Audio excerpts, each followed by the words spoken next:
All right, so let's dive into this Bank of America thing from October 2nd. We got a ton of user reports, some news articles, even some data from Down Detector.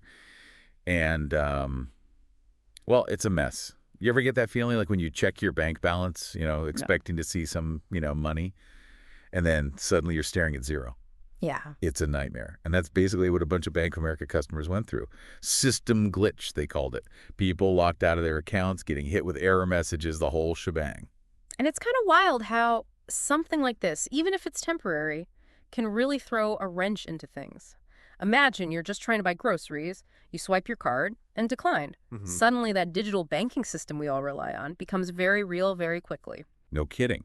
And the comments from users in our sources. Pure panic. 5 accounts showing zero balance, one person wrote. Over 20K. I'd be freaking out too. Absolutely. It really highlights that emotional side of financial uncertainty. We talk about the convenience of digital banking, but then something like this happens, and you see the potential for anxiety, distrust. For sure. And it's not always the big picture stuff either. I saw someone saying they couldn't even buy their morning coffee. Might sound small, but it's those little things. Mhm. Someone else even joked, shows my debt just fine though. Right, got to find the humor somewhere, right? Right. Although it does make you wonder, how does a glitch like this even happen? These systems are supposed to be rock solid. Exactly, so it went wrong. Bad code? Yeah. Bored employee? The suspense is killing me. Well, Bank of America hasn't actually said what the cause was, but based on my experience, we can speculate a little. Sometimes it's a software update that goes haywire. Other times it's too many people trying to access the system at once, like everyone checking their balance after payday. And hey, sometimes it's just human error. You can't rule it out. These systems are complicated and, well, things happen. Okay, so glitches happen. It's the digital age, right? But here's the thing that gets me. Bank of America, they said the problem was largely resolved, but they've been awfully quiet about what actually caused it. And more importantly, how do they plan on stopping it from happening again? Yeah, that lack of transparency is definitely a problem. People need more than just a sorry. They want to feel confident their money is safe, that the system is reliable, and a big part of that is clear communication. Even if it's just saying, hey, we're still figuring this out. It all comes down to trust, Okay. right? Especially when we're talking about our hard-earned cash. So while everyone was understandably freaking out, how did Bank of America handle this whole thing? Did they step up? Well, they did put out a statement, saying they knew about the glitch, apologizing for it, said it was largely resolved, but yeah, like you said, no real details about what went wrong or what they're doing to, keep it from happening again. Right, so not exactly winning any awards for transparency then. But apologies aside, what's the takeaway here for our listeners? What did we learn from all this? And maybe more importantly, what can you do if this happens again? Because let's face it, it could be any of us next time. You're totally right. It's a real wake-up call. I mean, we put so much trust in these systems, our money, our lives, basically. And then a glitch like this happens, it shows just how vulnerable we are. It's all about what we call digital literacy. Ooh, digital literacy. Sounds fancy.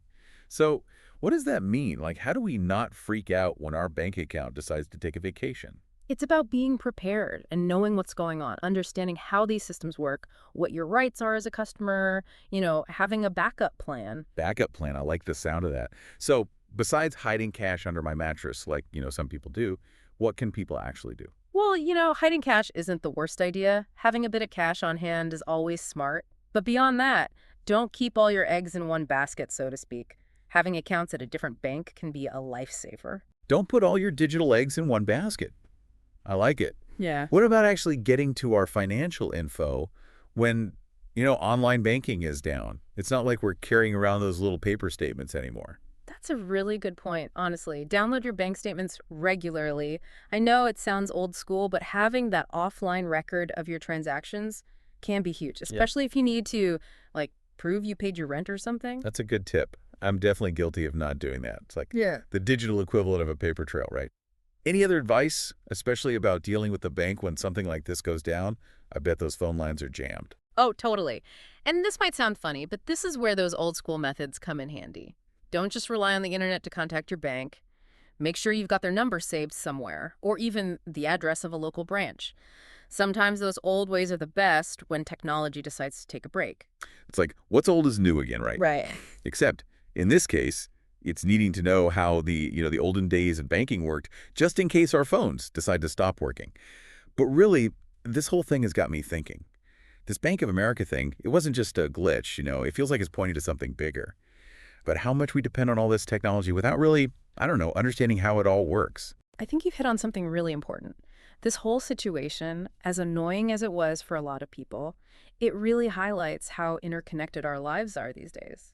And especially when we're talking about our finances, it stresses how important that digital literacy thing is. So it's not just about, like, knowing how to reset your Wi-Fi anymore. We need to be digitally literate about our money now. Tell me more. Exactly. It's about being proactive. You wouldn't drive a car without learning the rules of the road, right? Digital literacy, it's like learning the rules of the road for online, especially when it comes to your money. Okay, I like that analogy. So besides downloading bank statements, what else can we do to, brush up on our financial digital literacy? Well, a lot of it is just awareness.